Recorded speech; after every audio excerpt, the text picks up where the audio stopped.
Hello students, good morning to all of you. How are you? Students, last day हमने microscope के बारे में discuss किया था, जिसमें हमारे दोनों केस थे, simple microscope and compound microscope, जिनके लिए हमने इमेज फॉर्मेशन चेक की थी. When the final image is formed at a least distance of distinct vision and at infinity case, उसके लिए हमने मैग्नीफाइंग पावर चेक किया था. What is the magnifying power of a simple microscope and a compound microscope? Their uses, उनके क्या क्या use होते हैं स्टूडेंट? वॉच मेकर्स हैं हमारे, ज्वेलर्स हैं, लेबोरेटरी के अंदर स्टूडेंट्स यूज करते हैं, वर्नियर स्केल की जो रीडिंग है उनको डिस्कस करने के लिए. तो जो लास्ट टॉपिक हमने डिस्कस किए हैं वहां पे हमने सिंपल माइक्रोस्कोप के अंदर एक कन्वेक्स लेंस को यूज किया था, और in case of compound microscope we use two lenses. One is near to the object known as a objective lens and the other near the eye known as a eyepiece या eye lens. अब हम जो discuss करने जा रहे हैं student वो telescope के बारे में डिस्कस करेंगे. माइक्रोस्कोप आपकी स्मॉल ऑब्जेक्ट को लार्ज करके दिखाती है, और जो टेलीस्कोप होती है हमारी वो जो डिस्टिंक्ट ऑब्जेक्ट हैं हमारे उनको क्लियर करके नजदीक देखने में हमारे हेल्प करते हैं स्टूडेंट. तो today will we discuss about a telescope.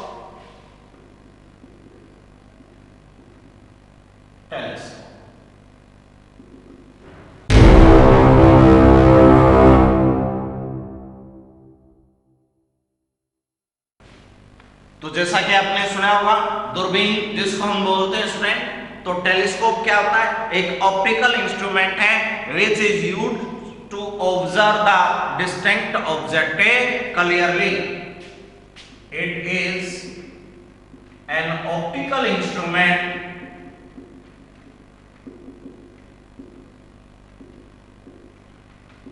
used to observe the distant object clearly.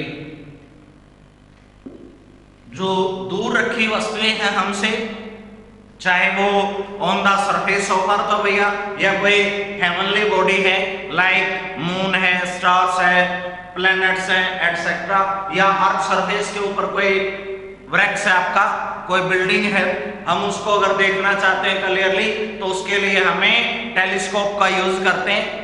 There are two types of a telescope. Types of a telescope, दो प्रकार के टेलीस्कोप होते हैं स्टूडेंट हमारे. फर्स्ट है हमारी refracting type telescope. Refracting type telescope. Second है हमारी reflecting type telescope. Reflecting type telescope.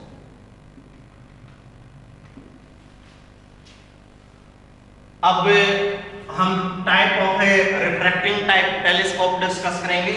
Types of refracting type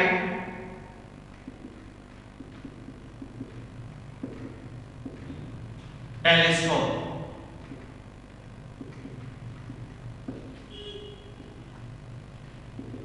Basically, refracting types are of a two types student.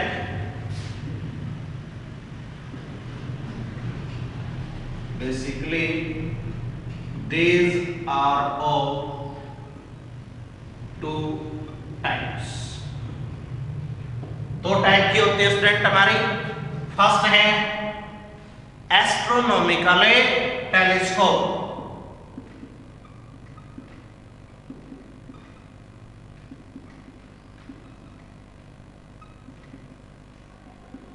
Astronomical telescope student, जिसको हमें heavenly bodies को observe करने के लिए use करते हैं. This is used to observe heavenly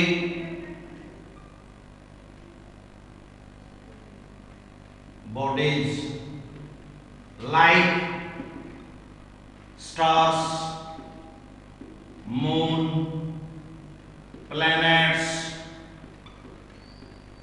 etc. जो हमारे एस्ट्रोनॉमिकल टेलीस्कोप स्टूडेंट, जिसका हमें हेवनली बॉडीज को, जैसे हमने डेफिनेशन के अंदर शो किया है, it is an optical instrument used to observe the distant object clearly. अब वो डिस्टेंट ऑब्जेक्ट आपका हेवनली बॉडी भी हो सकता है या lies on the earth surface हो सकता है। उस बेस के ऊपर हमने जो हमारी टाइप ऑफ टेलीस्कोप थी, refracting type and reflecting type, ये दो टाइप थी। हमने इनको फर्दर सब डिवाइड किया स्टूडेंट। जो रिफ्रैक्टिंग टाइप हमारी, these are also two type. First है हमारा एस्ट्रोनॉमिकल टेलीस्कोप, और जो एस्ट्रोनॉमिकल टेलीस्कोप स्टूडेंट वो कहां पे यूज होता है? टू ऑब्जर्व हेवनली बॉडीज, जो हमारी हेवनली बॉडीज हैं, लाइक स्टार्स हैं, मून है, प्लैनेट्स है, कॉमेट्स है, etcetera. And second one is a terrestrial telescope.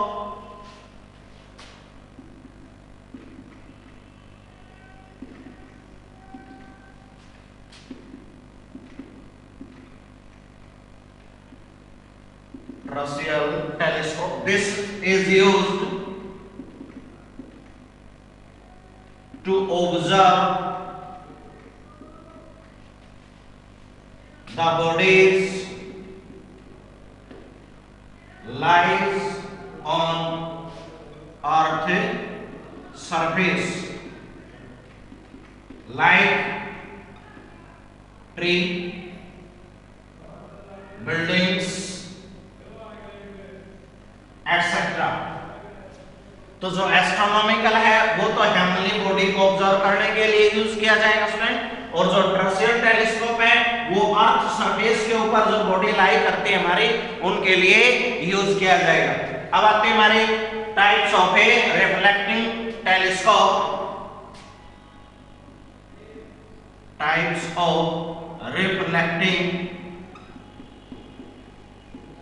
Type telescope.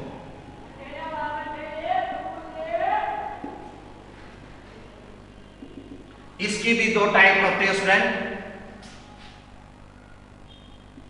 There are also two types.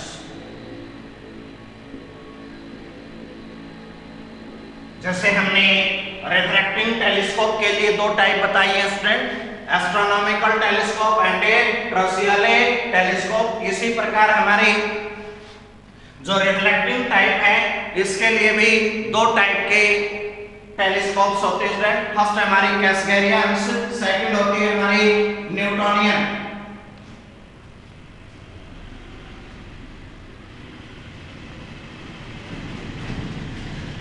कैसगेरियन telescope,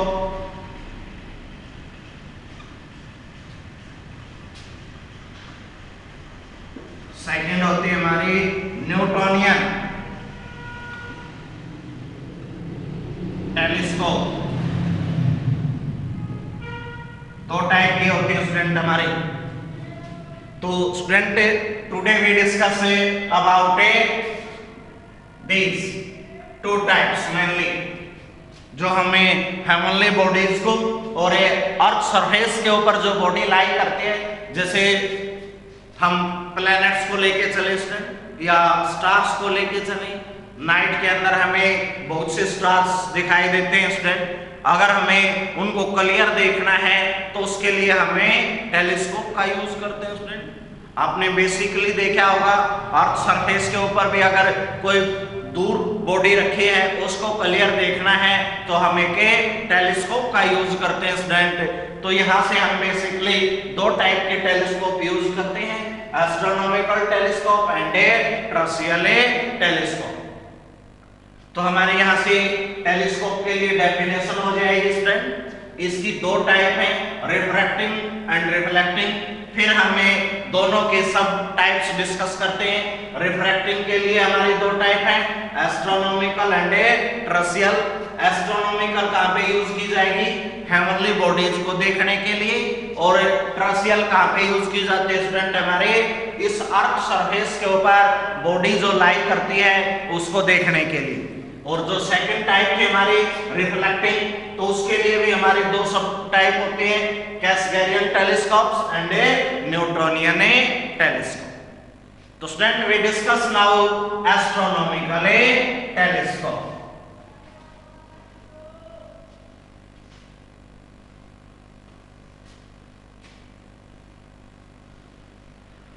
astronomical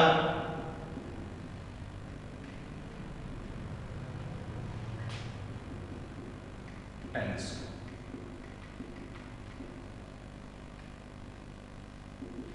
तो स्टूडेंट एस्ट्रोनॉमिकल टेलीस्कोप क्या होता है? एक ऐसा टेलीस्कोप जो हेवनली बॉडी को ऑब्जर्व करने के लिए यूज किया जाएगा। It is used to observe heavenly body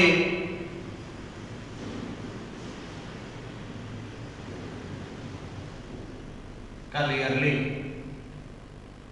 जो हमारी हेवनली बॉडीज हैं उनको क्लियर देखने के लिए स्टूडेंट हमें एस्ट्रोनॉमिकल टेलीस्कोप का यूज करते हैं।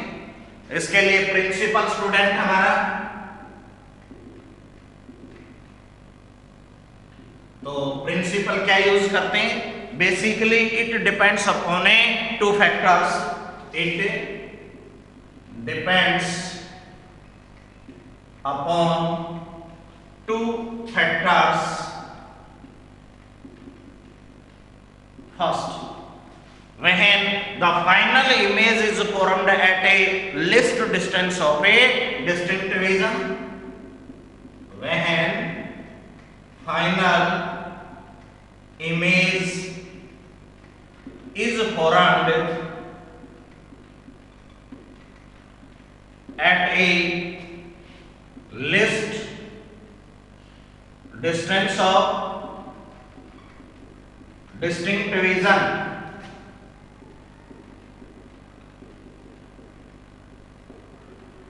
जब हमारी जो फाइनल इमेज होती है वो कहां पे क्रिएट हो student? At a least distance of a distinct vision, जिसको हमें कैपिटल डी से इंडिकेट करते हैं student. And a having value कितनी होती है? 25 सेंटीमीटर। तो इसके लिए हम कंस्ट्रक्शन करेंगे स्टूडेंट। इसके लिए रे डायग्राम करेंगे और जो हमारा मैग्नीफाइंग पावर चेक किया था हमने, जैसे सिंपल और कंपाउंड माइक्रोस्कोप में, सेम वही यहाँ पे हम प्रोसेस यूज करेंगे। कंस्ट्रक्शन,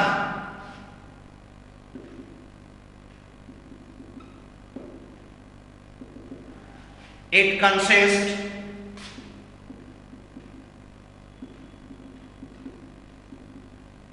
two convex lenses, दो convex lens इसके अंदर स्टूडेंट लिए जाते हैं। One is objective which is large in size, having large aperture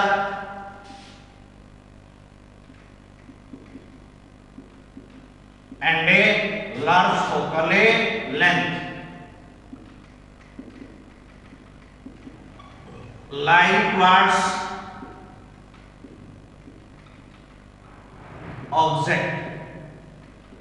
object की तरफ लाई करता है स्टूडेंट, जिसको हमें ऑब्जेक्टिव लेंस के नाम से जानते हैं student.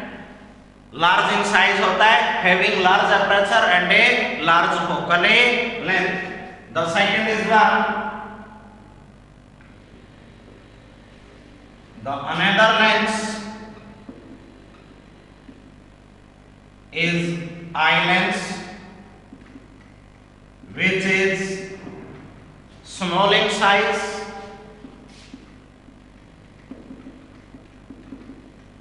having small focal length and aperture. जो फोकल लेंथ होगी और जो एपर्चर होता है स्टूडेंट आई लेंस के लिए वो स्मॉल इन ए साइज होता है। And the eye lens is a movable, the eye lens is a movable. Movable का मीनिंग क्या होता है स्टूडेंट? यहाँ पे हमने जिस टाइप की इमेज क्रिएट करनी है भाई, अगर हमें final image at a least distance of distinct vision के ऊपर क्रिएट करना है या फिर एट ए इन्फिनिटी के ऊपर क्रिएट करना है, तो हमें focal of the eye lens को एडजस्ट कर सकते हैं, जिस चीज को हमें मूवेबल लेंस के नाम से जानते हैं। आप इसको, इसकी एक प्रॉपर्टी है भाई, आपका जैसी इमेज आपको चाहिए उसी प्रकार आप आई लेंस को एडजस्ट कर सकते हो। अब हमारा जो केस था कि जब आपके फाइनल इमेज है, हमने यहाँ पे जो उसके लिए प्रिंसिपल में बनाया है कि जब आपकी final image formed at a least distance of a distinct vision student, तो इसके लिए हम रे डायग्राम करेंगे।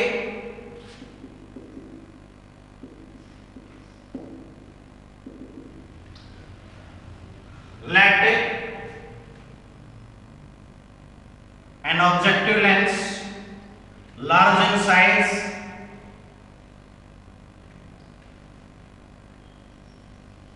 this is the principal axis, the object lies in heaven, so the ray moves parallel towards the object from a above at from a larger height से रे diagram करते हैं स्टूडेंट हम। One is this, the another is this, which forms an angle A alpha. एक angle A alpha create करते हैं student. तो यहां से हमारा जो केस है वो at a least distance of a distinct vision के ऊपर है, और जो ऑब्जेक्ट है हमारा इस ऑब्जेक्टिव लेंस के लिए वो किस पोजीशन के ऊपर है स्टूडेंट? हेवनली बॉडी हमारे से कितनी डिस्टेंस के ऊपर है? वेरी लार्ज डिस्टेंस, जिसको हमें इन्फिनिटी केस लेके चलते हैं। Means the object lies at A infinity, और जब आपका ऑब्जेक्ट इन्फिनिटी पोजीशन के ऊपर लाई करता है then the image is formed at a focal point. तो जो ऑब्जेक्टिव लेंस का फोकल पॉइंट है स्टूडेंट, उसके ऊपर इमेज क्रिएट होगी हमारी।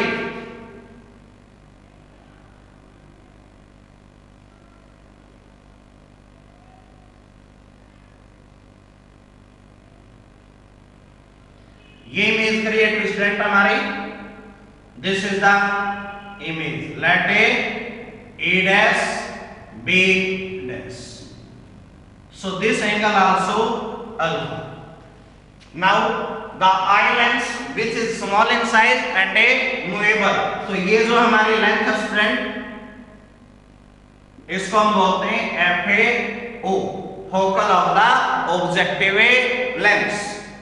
आई पीस लेके चलते हैं यहाँ पे।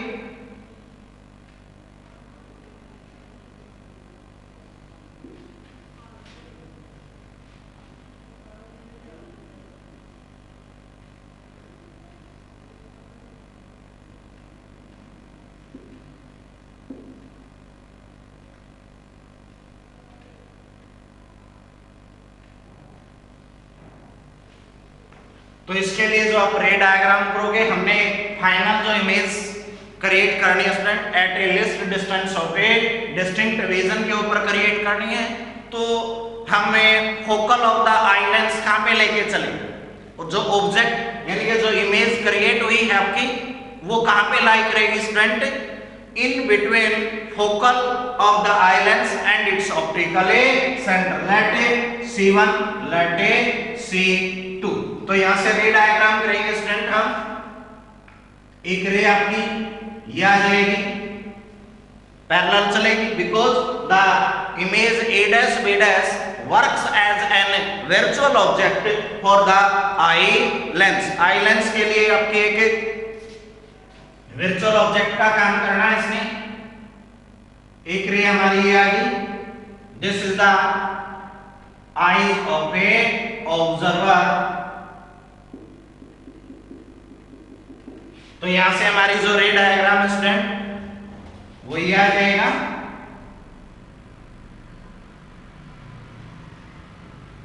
अब इस साइड हम इमेज ऑब्टेन नहीं कर पाते, तो जो रे डायग्राम है हमारा स्टूडेंट बैकवर्ड करेंगे हम।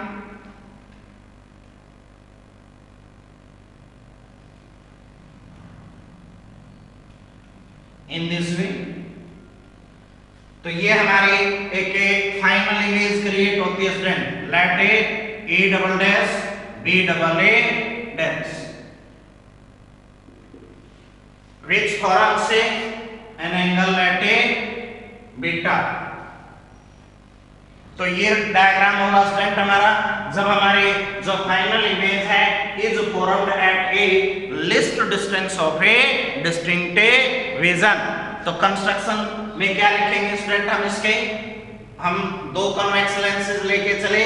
One is objective this which is large in size and having large focal length, let this is a FAE focal of the eye lens student, and the one another is a eye lens towards the eye, small in size, having small focal length and small aperture, which provides the final image which is virtual, inverted and magnified.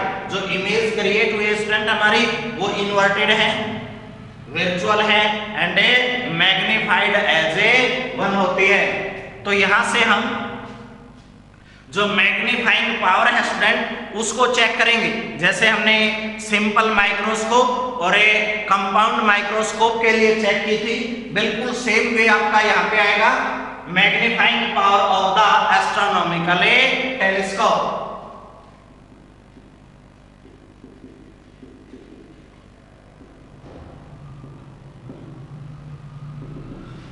तो last student हमने magnifying power को define किया था, तो क्या definition लिखी थी student हमने मैग्नीफाइंग पावर के लिए? It is defined as the ratio of angle subtended by the image at the eyes of observer to the angle subtended by the object at the eyes of a observer, that is हमने इसको m से indicate किया था student, is equal beta by alpha as the angles are small. यदि हमारे angle small थे तो हमने इसको किसके इक्वल लिया था student? tan l beta by tan a alpha के इक्वल। यहां से हमने tan बीटा और tan अल्फा डिटरमाइन किए थे। हियर tan बीटा, तो tan बीटा स्टूडेंट किसके इक्वल हो जाएगा हमारा? a dash b dash by c2 a dash b dash by c2 a dash, और tan alpha student tan a alpha. तो tan अल्फा क्या आ जाएगा? ये हमारी, तो a dash b dash by c1 a dash. तो दोनों केस हमारे अगर हम यहां पे पुट करें student, so magnifying power is equal tan beta आ गया हमारा a dash b dash by c2 a dash into में student c1 a dash by a dash b dash. This cancel, so n is equal to c1 a dash by c2 a dash। अब देखो यहां से आप जो c1 a dash student हमारा वो क्या है? c1 a dash focal of the objective lens, जिसको हमने किससे इंडिकेट किया स्टूडेंट? FAO से। और कैसा आएगा? पॉजिटिव आएगा या नेगेटिव? पॉजिटिव। और C2 A डैश क्या स्टूडेंट हमारा? C2 A dash, the image A dash B dash works as the object for the eye lens, that is distance of the object for the eye lens, that is a UE। और जिसको हम negative लेके चले या positive student? Left side में आया है, तो लेफ्ट साइड में आया तो कैसा आएगा स्टूडेंट हमारा? Negative. So m is equal, तो m किसके इक्वल आ जाएगा स्टूडेंट हमारा? C1 A डैश हो गया हमारा FaO upon C2 A dash हो जाएगा माइनस UE। ये हमारी एक नॉर्मल जो एडजस्टमेंट होती है स्टूडेंट, उसके लिए मैग्नीफाइंग पावर आ जाएगी। अगर हम बात करें मैग्नीट्यूड केस में, तो जो मैग्नीफाइंग पावर है हमारी वो पॉजिटिव हो जाएगी FO/UE। जो हमने ये मॉडुलस लिया है स्टूडेंट, जिसको हमें मैग्नीट्यूड के नाम से जानते हैं। मैग्नीट्यूड का मीनिंग क्या है? यहाँ पे कोई भी जो क्वांटिटी है आपकी वो नेगेटिव हो या पॉजिटिव हो स्टूडेंट, तो जो रिजल्ट प्रोवाइड किया जाएगा ऑलवेज भी पॉजिटिव प्रोवाइड किया जाएगा। तो जो हमारी मैग्नीफाइंग पावर आती है यहाँ से वो क्या जाएगा स्टूडेंट? FO/UE। अब इस केस को हमें फॉर डिस्टिंक्ट रीजन के लिए लेके चले भाई, क्योंकि हमारे जो केसेस अराइज हुए हैं, एक तो ये हो गया था when final image is formed at a least distance of distinct reason. Second जो केस बनता है हमारा वो बनता है भाई when the final image is formed at a infinity. तो हमें for distinct reason case check करेंगे स्टूडेंट।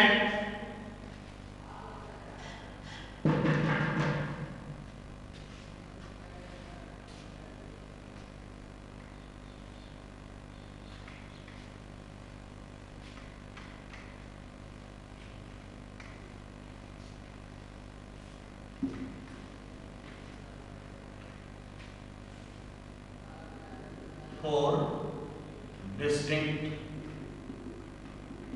reason, distinct reason के अंदर student for eyepiece, for eye lens, अगर हम बात करें आई लेंस के लिए तो क्या फार्मूला हो स्टूडेंट हमारा? 1/V minus 1/UE is equal 1/FaE। जो फार्मूला स्टूडेंट हमारा लेंस केस में वो क्या था? 1/F is equal 1/V minus 1/U। तो यहाँ पे हमारा U किसके इक्वल हो जाए student? UE। here U is equal minus UE और V किसके इक्वल है स्टूडेंट हमारी? क्योंकि जो केस है हमारा वो at a least distance of distinct reason का है स्टूडेंट है, तो किसके इक्वल होती है वो? D के, that is A minus A D। तो पुट करो यहां से 1/V की जगह पे माइनस D, तो minus 1/D is equal student, यहाँ पे U की जगह पे माइनस U, एक माइनस ये है तो क्या हो जाएगा? Plus 1/UE is equal 1/FaE। अगर हम इस इक्वेशन को दोनों साइड D से मल्टीप्लाई करें, multiplying by D on both sides, दोनों साइड अगर हम D से मल्टीप्लाई करेंगे तो क्या आ जाएगा स्टूडेंट हमारा? यहाँ पे 1 हो जाएगा, -1 plus D/UE is equal D/FaE। ये आ गया स्टूडेंट हमारा, D से D कैंसिल तो -1 plus D/UE is equal D/FaE। तो D/UE is equal, इसको पीछे लेके जाएंगे स्टूडेंट हम, तो कैसा हो जाएगा? ये प्लस में हो जाएगा, तो 1 प्लस D/FaE, 1 प्लस D/FaE। तो यहां से आप स्टूडेंट इसको 1/U की फॉर्म में भी सोल्व कर सकते हो। तो अगर हम इसको 1/U की फॉर्म में सोल्व करें तो क्या जाएगी हमारी इक्वेशन? अगर हम इसका एलसीएम लेके चलें, क्योंकि हमारा जो मैग्नीफाइंग पावर फार्मूला है वो क्या है स्टूडेंट? FO/UE। तो यहाँ से देखो 1/UE केस ये है, हम यहाँ से 1/UE की वैल्यू निकाल सकते हैं। इसको अगर हम सोल्व करें तो क्या एलसीएम आए आपका? FaE, तो FE plus student D, FE plus में D। अब हमने क्या चाहिए 1 बाई ई चाहिए स्टूडेंट हमें, तो इसको पीछे लेके आओगे तो ये मल्टीप्लाई हो जाएगा, तो ऐसे 1 बाई ई की वैल्यू क्या आ जाएगी स्टूडेंट हमारे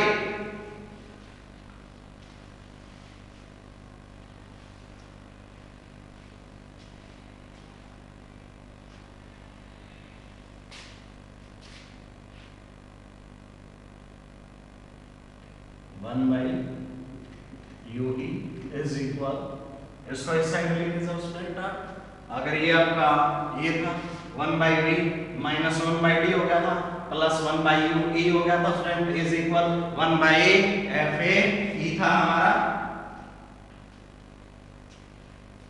तो आप डायरेक्ट इससे भी सॉल्व कर सकते हो स्टूडेंट। इस डी को अगर आप यहाँ लेके जाएं, इसे बेटर अगर हम इसको पीछे यहीं से लेके जाएं तो 1 by U E is equal क्या आ जाए स्टूडेंट हमारा, पीछे जाएगा तो प्लस का हो जाएगा, तो 1 by D plus student 1 by F A E.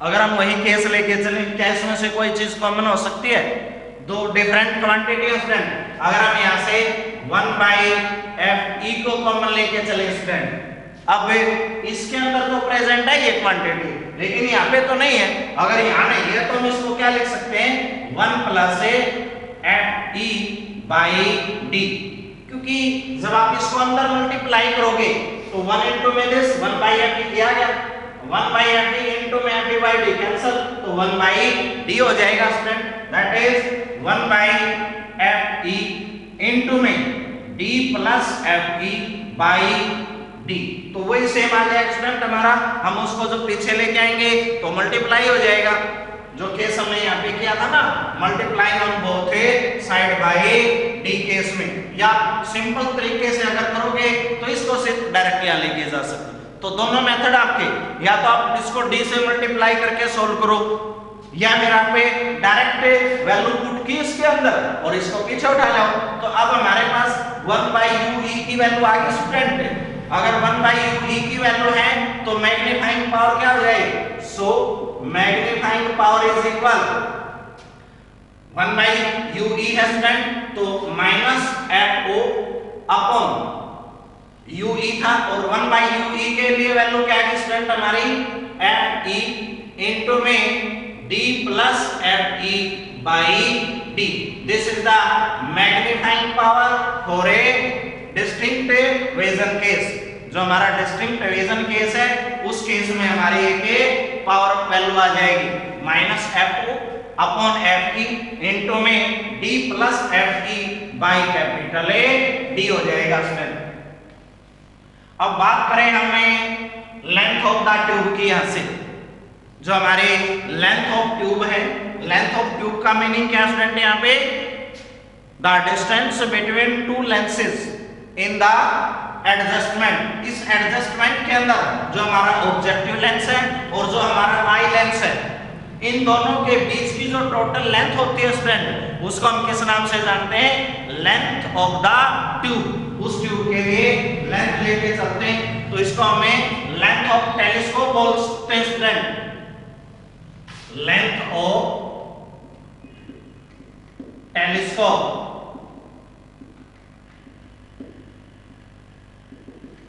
तो क्रॉस हो लिया से स्टूडेंट हमारे लेंथ ऑफ टेलीस्कोप क्या आ जाएगी भाई, ये डिस्टेंस हमारी जिसको हमें L से इंडिकेट करें, तो L से इंडिकेट करेंगे तो क्या आ जाए स्टूडेंट आपका C1 A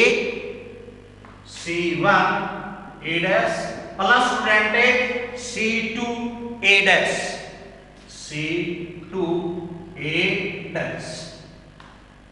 अब हमारी जो C1 A डैश है स्टूडेंट वो क्या है, फोकल ऑफ द ऑब्जेक्ट है, और C2 A डैश क्या है स्टूडेंट हमारा distance of the object for the eye lens. तो इसको तो हम FO लिख सकते हैं, FO प्लस में ये क्या आ जाएगा स्टूडेंट हमारा minus UE focal of the sorry distance of object for the eye lens, तो FO प्लस में माइनस UE, और यहाँ पे अपनी UE के लिए वैल्यू डिटरमाइन कर रखी है स्टूडेंट, ये रही आपकी। अगर हम इसको इन्वर्ट करें स्टूडेंट, यहाँ से देखो 1/u/e की वैल्यू है हमारे पास। अगर हम इसको इन्वर्ट करके चलें तो स्टूडेंट इसको आप क्या लिखोगे, d f e upon d plus f e।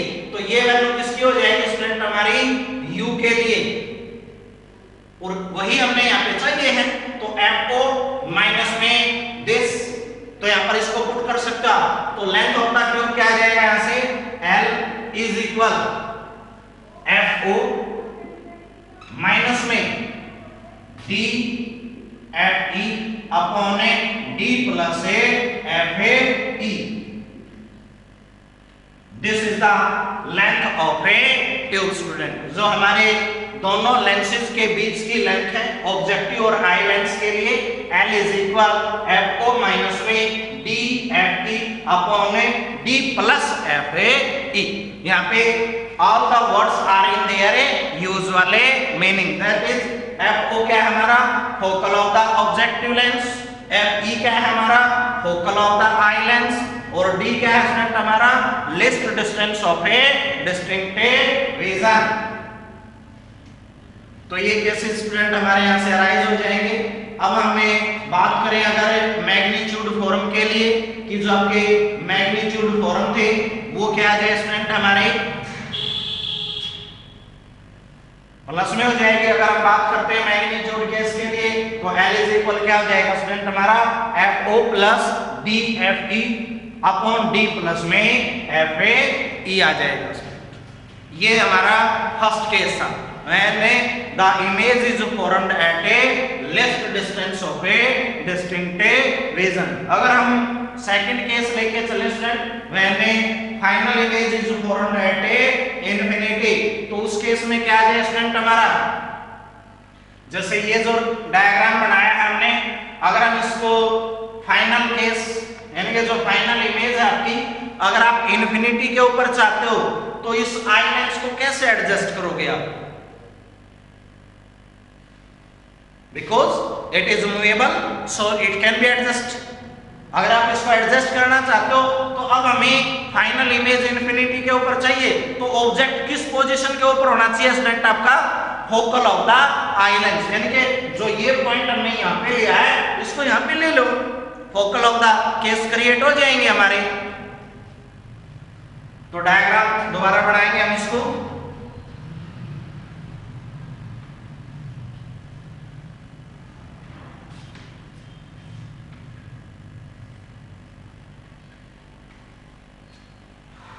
Second case हमारा, when final image is formed at a infinity। जो हमारी फाइनल इमेज स्टूडेंट है वो कहां पे क्रिएट हो, एट ए इन्फिनिटी के ऊपर क्रिएट होगी, और जब इन्फिनिटी के ऊपर क्रिएट होनी है तो क्या होगा स्टूडेंट आपका, ये हम एक ऑब्जेक्टिव लेंस लेके चले, this is the principal axis, ray diagram करेंगे स्टूडेंट हम सिमिलर, एक पैरेलल रे ये आ गई हमारी, एक ही आ गई at an angle at a alpha. तो जो रे होंगी हमारी ऑप्टिकल सेंटर से जो पास होगी स्टूडेंट डायरेक्ट जाएगी अनदर दिस कट, तो ये आ गया आपका, this is the image A dash A B dash. तो यहाँ पे जो ये डिस्टेंस स्टूडेंट हमारी ये क्या हो जाएगी, focal of the object, that is a F O. अब हमने जो फाइनल इमेज स्टूडेंट वो इन्फिनिटी केस में अराइज करनी है, इन्फिनिटी केस में अराइज करनी है तो हम जो आई लेंस लेके चलेंगे उसके लिए जो फोकल लेंथ होगी स्टूडेंट आपके वो इसी पॉइंट के ऊपर लाई करेगी, that is a F A ई।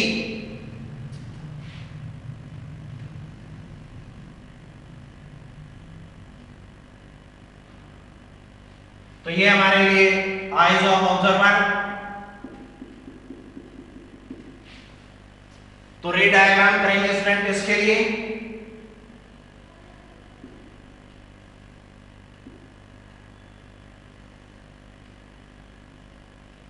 ये केस हो जाएंगे हमारे एट ए इन्फिनिटी केस में। तो ये एंगल क्या हो जाएगा स्टूडेंट हमारा बीटा। तो जो फार्मूला आएगा हमारा स्टूडेंट वो क्या बन जाएगा, मैग्नीफाइंग पावर के लिए मैग्नीफाइंग पावर इज इक्वल, वही फार्मूला केस हमने राइज करना है। यहाँ पे F अपॉन माइनस UE आया था ना, तो यहाँ पे क्या आ जाएगा स्टूडेंट, वो जो UE है distance of the object for the eye lens है, वो क्या है इसकी एक फोकल लेंथ है स्टूडेंट। तो मैग्नीफाइंग पावर इज इक्वल क्या आ जाएगा, FO अपॉन FAE। जब हमारे जो फाइनल इमेज जब इन्फिनिटी केस में क्रिएट होगी तो मैग्नीफाइंग फॉर्म क्या आ जाएगी हमारी student, focal of the object by में फोकल ऑफ द आई। और जब हमारे at a least distance of distinct vision create हुआ था तो उस केस में क्या आया था स्टूडेंट हमारा m is equal FO upon minus UE, जिसको हमने आगे सोल्व किया था लिस्ट डिस्टिंक्ट विजन केस में एक आई पीस के लिए UE की वैल्यू डिटरमाइन की थी। तो आपसे मैग्नीफाइंग पावर क्या की थी हमारी minus FO upon FE into में D plus FE by capital D। और जो लेंथ ऑफ द ट्यूब था इन दोनों के बीच की जो लेंथ है वो क्या हो जाएगी स्टूडेंट आपकी, जैसे हमने उस केस में डिराइव की थी, इस केस में क्या आ जाए आपका L is equal FO plus में FAE length of the tube. यहां से यहां तक की तो फोकल ऑफ द ऑब्जेक्ट हो गया, यहां से यहां तक क्या हो जाएगा स्टूडेंट हमारा focal of the eye lens, that is FO plus FE। और इस केस में क्या आ जाएगा आपका FO plus DFE upon D plus FAE हो जाएगा student. These are the astronomical telescope।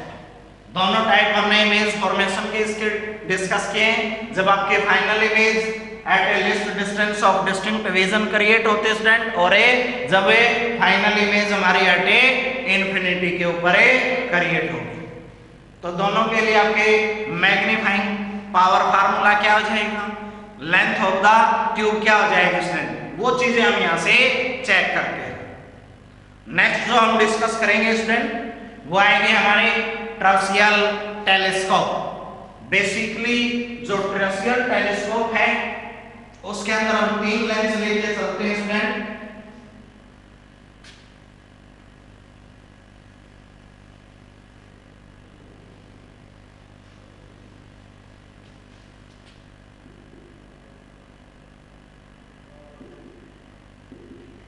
ट्रांसियल telescope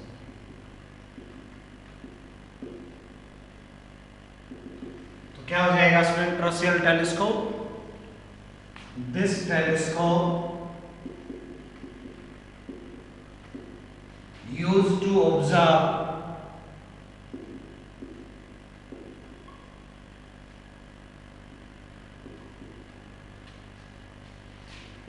the object lies on surface of earth। जो अर्थ सरफेस के ऊपर हमारे स्टूडेंट ऑब्जेक्ट लाई करते हैं उनको देखने के लिए हम इसको यूज करते हैं। कंस्ट्रक्शन स्टूडेंट इसकी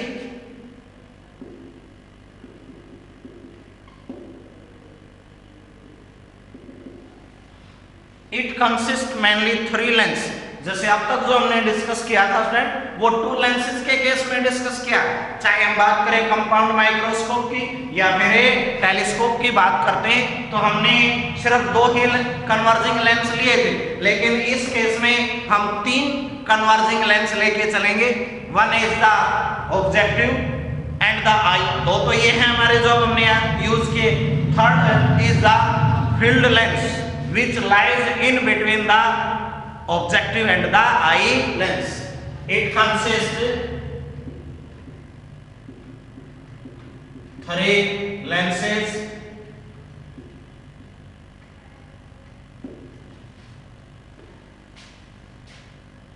objective lens,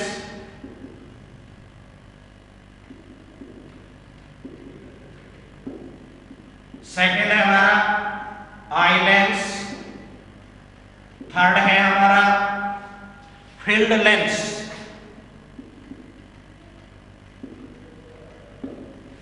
ऑब्जेक्टिव और आई के बारे में तो अब तक हमने डिस्कस किया है। अब जो डिस्कस करेंगे स्टूडेंट हमें फील्ड लेंस के बारे में और पढ़ेंगे। यहाँ पे जो फील्ड लेंस होता है हमारा, वो इन दोनों लेंसेज के बीच में लाई करता है and A small in A size होता है। इसके लिए हम डायग्राम लेके चलें।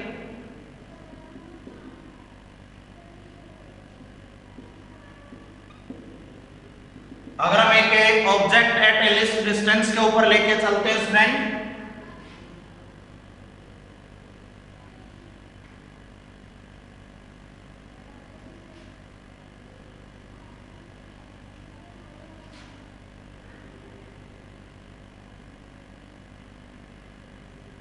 ये वो रे लेके चले हम, जो कि हमारे रिफ्रैक्शन के बाद स्टूडेंट एक पॉइंट के ऊपर फोकस होती है। Let a this the image A dash B dash. जो हमारा ऑब्जेक्ट इस ऑब्जेक्टिव लेंस के लिए लार्ज डिस्टेंस के ऊपर था, उसको क्लोज दिखाना था स्टूडेंट, तो उसको इसने कहां पे शो करा दिया? At a focal of the lens. अब हम इसके सामने एक स्मॉल साइजिंग लेंस लेके चलते हैं, जिसको स्टूडेंट हमें फील्ड लेंस के नाम से जानते हैं। ये हमारा ऑब्जेक्टिव लेंस है, ये हमारा फील्ड लेंस है।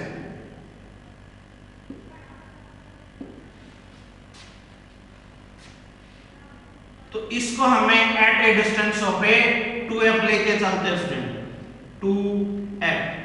ये जो डिस्टेंस होगी हमारी स्टूडेंट है, ये आ गई FAO, focal of the objective lens. अब जो ऑब्जेक्ट लाई कराया हमने, वो फील्ड लेंस के लिए एट ए 2f के ऊपर लाई कराया। और जब आपका ऑब्जेक्ट 2f के ऊपर लाई करता है इन केस ऑफ कन्वेक्स लेंस, तो उसकी इमेज कहां पे क्रिएट होगी स्टूडेंट? सेम आपका वही केस है, जैसे डिफरेंट पोजीशन हमने जब डिराइव की थी, तो वही लेके चलते हैं हम। एक रे हम इसके लिए ऑप्टिकल सेंटर से पास करें स्टूडेंट, अनदर रे हम इसके कर्वेचर के ऊपर डालते हैं। तो कर्वेचर पे डालने के बाद जो ऑप्टिकल सेंटर की थी वो तो स्ट्रेट में चली गई स्टूडेंट, ये आपकी एक डाइवर्ट फॉर्म में आई।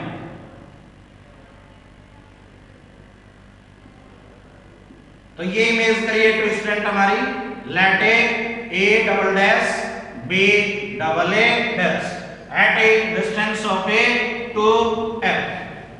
जो पोजीशन आएगी स्टूडेंट हमारी, वो 2f के ऊपर ही आएगी। अब इसके सामने हम लेके चलते हैं आई लेंस।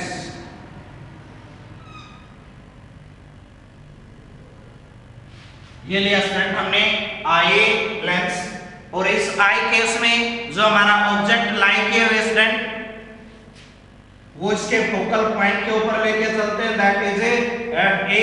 तो इस केस में इमेज ड्रा करें हम, फोकल पॉइंट से पास आउट हो जाएगी स्टूडेंट एक रे, अनदर रे इसके ऑप्टिकल सेंटर से।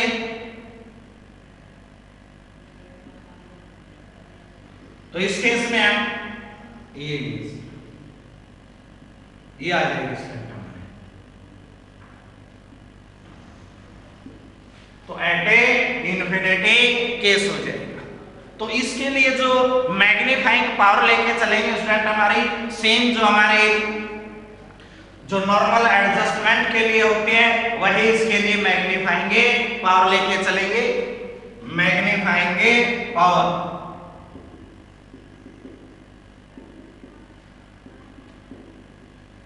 that is MP is equal FO by FA, focal of the objective to the focal of the eye lens।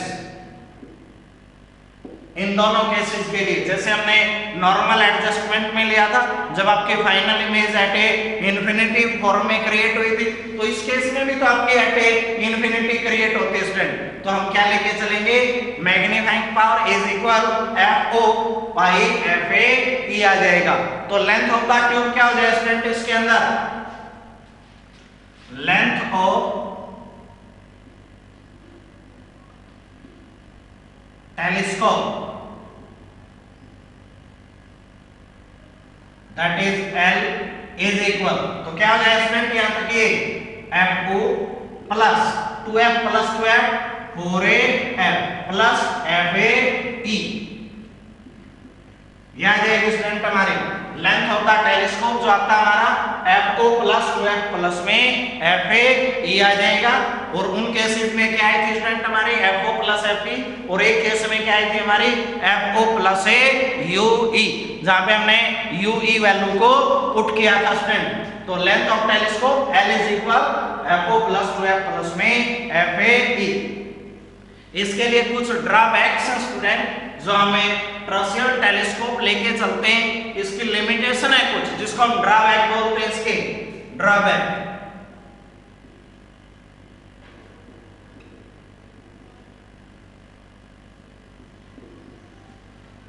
तो जो इमेज क्रिएट होती है स्टूडेंट वो क्लियर नहीं हो पाती है हमारी, because there are a large number of refraction occurs. देखो एक बार ऑब्जेक्टिव से हुआ, फिर फील्ड लेंस से हुआ, फिर हमारा आई लेंस से होता है, रिफ्रैक्शन मोर टाइम्स होता है स्टूडेंट। इसलिए जो इमेज क्रिएट होती है हमारी उसकी जो इंटेंसिटी है वो एग्जैक्ट नहीं होती। The intensity of final image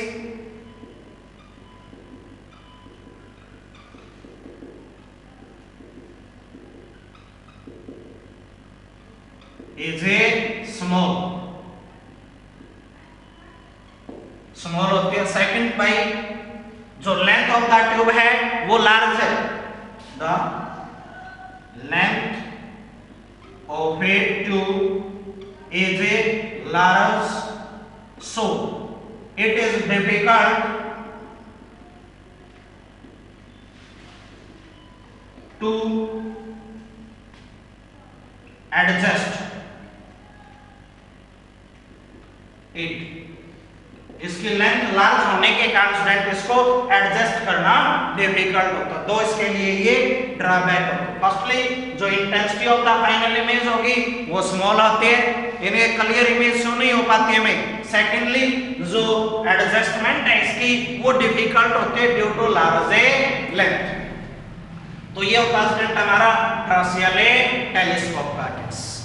तो यहां तक स्टूडेंट आपने करना हमारा जो टेलीस्कोप की टाइप थी, दोनों टाइप यानी कि जो हम रिफ्रैक्टिंग टाइप लेके चले थे और रिफ्लेक्टिंग टाइप लेके चले थे।